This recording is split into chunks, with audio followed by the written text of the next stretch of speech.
പോത്തിന്റെ ഇറച്ചി ഉണ്ടോ? ഈ നിൽക്കുന്ന വെള്ളോട്ടം കണ്ട അതിന്ന് 1 കിലോ ഒട്ടി തരട്ടെ. വെള്ളോട്ടമായിരുന്ന നിനക്ക് എന്തുവാ വേണ്ടേ? 1 കിലോ ബീഫ് എത്രയാ? 400 രൂപ. 1/2 കിലോ ബീഫ് എത്രയാ? നീ തന്നെ കൂട്ടി പറ. 4 3 3 4 എടാ 100 രൂപടാ. ബ്രില്യന്റ്. 100 രൂപ. കണക്കങ്ങോട്ട് ശരിയാവത്തില്ല. 1 കിലോ പഞ്ചസാര. ഞാൻ പലചരക്കടയിലെ ഇട്ടേക്കുന്നത്. അതൊക്കെ അപ്പുറത്ത്. അന്ന് 1 ലിറ്റർ പാല് വെക്കാം. അതൊക്കെ അപ്പുറത്തറാ. മുട്ട ഉണ്ടോ? അതാ പുഴുങ്ങ ഇട്ടേക്ക്. ഇപ്പൊ എടുത്തു തരാം. മുട്ട ഉണ്ടോ? ഏതിറാ നീയൊക്കെ? നീ ഇനി ഇവിടെ നിന്ന് ഇറച്ചിക്കടയിലായിട്ട് വെട്ടു പോ. വേണ്ടയാണോ പഞ്ചസാര? മോനെ ഇത് ടയർ കടയാടാ. ഇനി നിനക്കെന്തുവാ വേണ്ടത്? 1 കിലോ പോത്ത്.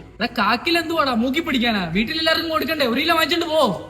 1 കിലോ ഒന്നും മേടിച്ചോണ്ട് എന്റെ വീട്ടിൽ തിന്ന ആരും ഇല്ല. ഓട്ടറാ മോനെ, ആരുമില്ലാത്തവർക്ക് ദൈവമുണ്ട്. ഇന്ന് മുതൽ ഞാൻ ഉണ്ട് നിനക്ക്.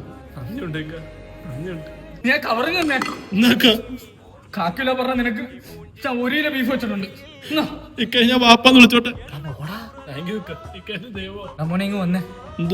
ചോദിക്കുന്നോണ്ട് വിഷമൊന്നും തോന്നരുത്. പാപ്പാക്കും ഉമ്മാക്ക് എന്ത് പറ്റിയതാ? എന്നെ വിളിക്കാതെ ഊട്ടി ടൂറ് പോയിക്കാ.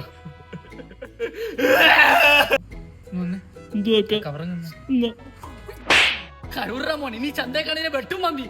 അവര് ടൂറ് ഞാൻ നാറി ഗോതമ്പുണ്ടേക്കാ.